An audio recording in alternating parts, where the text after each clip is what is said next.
Salut et bienvenue à tous sur la chaîne ZSTB Racing. Aujourd'hui, on parle précisément du moteur BKD AZV avec un problème de démarrage à chaud ainsi qu'une correction d'injecteur à 2,99 bloqué sur un des cylindres. Donc voici le moteur qui est commun à plusieurs modèles. Donc on va avoir Golf 5, Mitsubishi, Dodge avec le code moteur AZV, BKD, BSY suivant dans quel véhicule il a été installé. Donc je me suis retrouvé dernièrement avec une correction d'injecteur cylindre numéro 4. On va avoir côté distribution le 1. Donc ici le 4. Dès que le moteur avait chauffé au bout de quelques secondes, l'injecteur se mettait à 2,99. Donc bêtement, je me suis dit, je vais remplacer le faisceau injecteur. Je vais te faire voir la tronche du nouveau faisceau injecteur que j'ai acheté. Donc tu peux voir ici que toutes les gaines sont coupées. Il y en a même certaines qui sont complètement arrachées, comme on peut voir juste ici. Donc bah ça, je vais pas te cacher. Les choses, ça finit dans la poubelle. Donc suite au remplacement du faisceau injecteur, ça n'a pas amélioré les choses. Donc j'ai regardé sur les forums, il y en a à boire et à manger comme d'habitude. C'est ci, c'est là, c'est le BSI, c'est machin, c'est ton injecteur. Donc je me suis dit, je vais remplacer un injecteur. Le problème sur ces véhicules-là, c'est qu'un injecteur Bosch, ça vaut environ 700 €. Donc est-ce que ça valait vraiment le coup d'investir un injecteur en neuf pour se rendre compte au final que c'était pas ça le problème? Donc j'ai acheté sur un site d'occasion un injecteur. J'ai posé l'injecteur et on a réglé le distributeur bien entendu et on s'est aperçu que la valeur revenait à 2,99 au bout de quelques minutes de démarrage. Donc ce n'était pas l'injecteur. Donc je me suis dit à ce moment-là, c'est peut-être un problème de calculateur. On peut dans ces conditions s'imaginer le pire. Ça peut être une multitude de choses qui sont en bug sur le véhicule. Dernièrement, je me suis dit, on va prendre les compressions, parce que là, ça me semble vraiment étrange. J'avais beau mettre le 2 sur le 4 inversé, c'était toujours le 4 qui ressortait à 2,99. Donc je viens de prendre les compressions hier. Il s'avère que sur le cylindre 1, 2, 3, on est à peu près sur la même valeur, aux alentours des 25. Et sur le cylindre numéro 4, on n'a que 15 de compression. Donc il faut savoir que ces moteurs-là sont concernés par un gros problème de culasse, donc culasse poreuse, culasse fissurée. Donc soit on a une consommation excessive de liquide de refroidissement, je vais vous expliquer juste après, ça ne peut pas être spécialement que la culasse qui est en cause. Il ne faut pas tout de suite s'alarmer dès qu'on a une consommation de liquide de refroidissement, c'est la culasse à tout prix, ça peut aussi venir de d'autres points sur le véhicule. Revenons-en à la culasse. Donc au niveau des références, ici, on est sur la culasse de 2005, car c'est un moteur de Golf 5 AZV que j'avais déjà remis dans le véhicule à peu près à 280 000 km. On peut voir ici la référence 03G 103 308 commune à tous les moteurs de 2003 à 2007. Au niveau de la première référence, donc on va être sur les premières productions de 2003 à 2005 avec un A. Ces culasses-là sont systématiquement, pratiquement toutes fissurées ou poreuses. Au niveau de la référence 03G 103 308B, donc on peut voir l'année de production 2005-2006, certaines sont concernées. Donc quand on remplace le moteur, là actuellement on va être obligé de remplacer le moteur. Je ne vais pas m'engager à remplacer une culasse, à remplacer tous les accessoires de la culasse, etc. Ça va me coûter plus cher de refaire la culasse, de faire éprouver la culasse, j'en passe et des meilleurs, que de racheter un bloc. Là je viens de trouver un bloc à 126 000.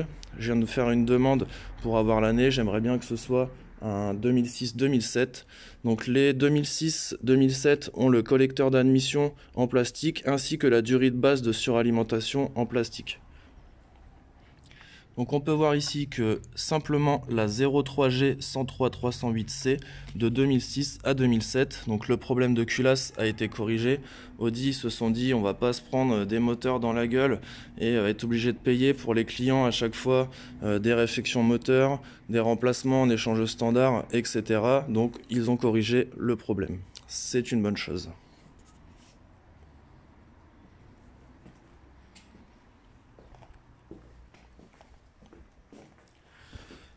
Donc cette voiture Audi A3 modèle 2003-2005 avec la calandre non Fast Light, c'est un véhicule très agréable que je possède depuis plus d'une dizaine d'années. Véhicule très performant, très puissant, mais une petite faiblesse au niveau du moteur.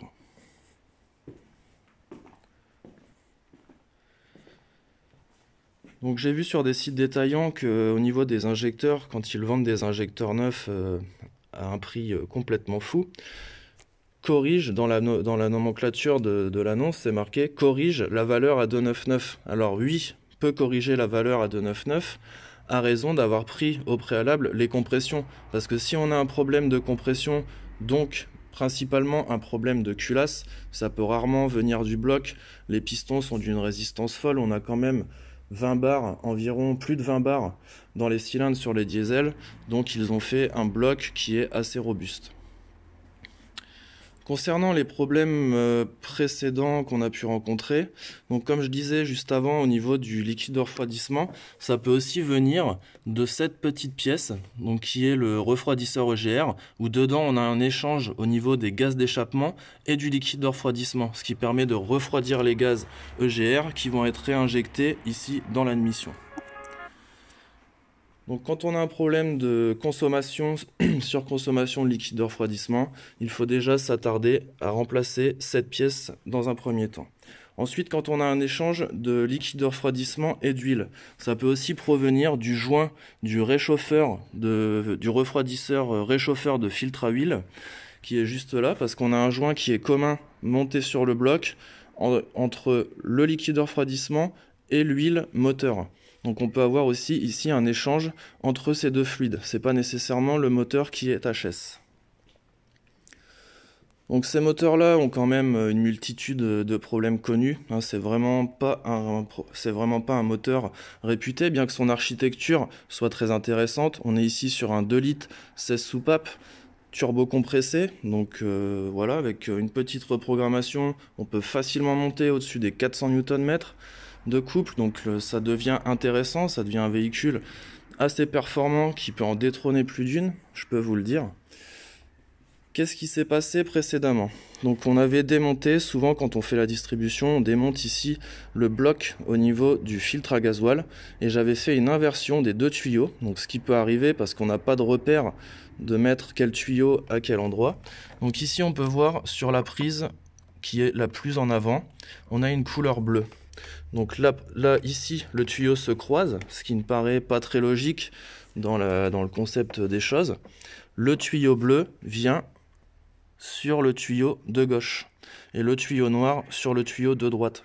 Donc si certains, vous avez un souci après une intervention sur le véhicule où le véhicule cale en roulant, donc il démarre très bien, et au bout d'un certain nombre de kilomètres, ça peut être n'importe quel nombre de kilomètres. Ça m'est arrivé des fois de faire 500 bornes, ça n'arrivait pas, suivant peut-être comment on tire aussi dans le moteur, et parfois on fait 15 km, le véhicule s'éteint et ne veut plus redémarrer avant le lendemain, donc ce qui est très étrange, mais bon, une inversion peut arriver, l'erreur est humaine comme on dit chez nous.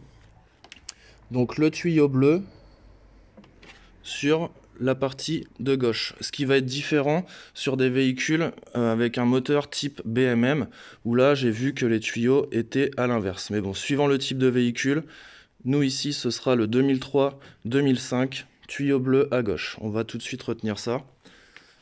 Donc mis à part certains problèmes, on peut avoir aussi un problème de charge d'alternateur, donc le voyant de batterie qui s'allume, c'est un... Cela vient souvent du faisceau qui est juste ici, qui est rebalancé sur le compresseur de clim.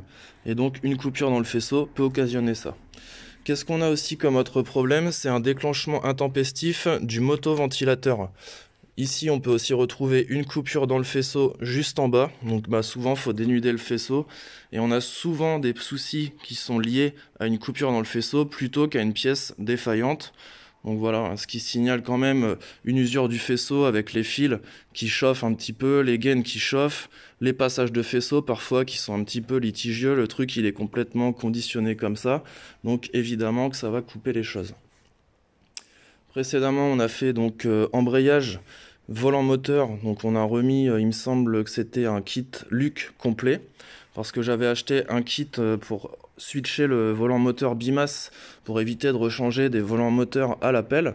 Mais le souci, c'est que c'était très bruyant, ça faisait un bruit de casserole métallique, donc je ne conseille à personne de mettre ce type de choses, à moins que ce soit une voiture qui est prévue que pour les runs. Mais si par exemple on a un véhicule d'usage de chaque jour, il est plus intéressant de remettre un volant moteur bimasse standard pour éviter les problèmes.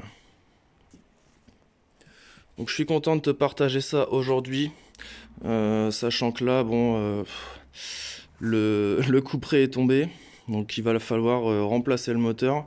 Donc j'ai trouvé un moteur dans les moins de 1000 euros. Donc si on comprend ici le remplacement de la distribution, le remplacement des fluides, le trajet, on va être sur 1200-1300 euros pour un remplacement d'un moteur qui aura moins de 150 000. Donc je pense que c'est vraiment la meilleure solution. La voiture est dans un état clinique, donc on va pas l'acheter à la poubelle. Donc c'est parti, là je vais remonter quand même, juste pour le plaisir, je vais rouler avec ce week-end parce que là c'est bon, j'en ai un petit peu ras-le-bol avant d'investir le nouveau moteur. Je suis en train de remonter ici, je vais faire le réglage au niveau des injecteurs. Donc les injecteurs pompes, c'est quand même une usine à gaz, on va pas se le cacher. Un petit peu moins bruyant que le Common Rail sur par exemple CAYC, CAYB, 1,6 litre TDI, mais ça demande une certaine attention. Donc je te retrouve dans une prochaine vidéo, si tu as des questions, n'hésite pas. J'en profite aussi pour dire qu'on avait remplacé ici intégralement toutes les durites de gasoil, car à la force, elles deviennent noires de l'intérieur. Je m'en étais aperçu en mettant un petit peu de WD-40 sur une des durites. J'ai frotté, et là c'était noir comme ça, sur mon doigt. Donc je me suis dit, on va remplacer les durites. Bien évidemment, les durites chez Volkswagen, il me semble qu'elles ne se font pas, hein, donc aucune préconisation de ce côté-là. Je te dis à une prochaine, n'hésite pas à t'abonner, à mettre un like. À ciao, bye sur la chaîne ZSTB.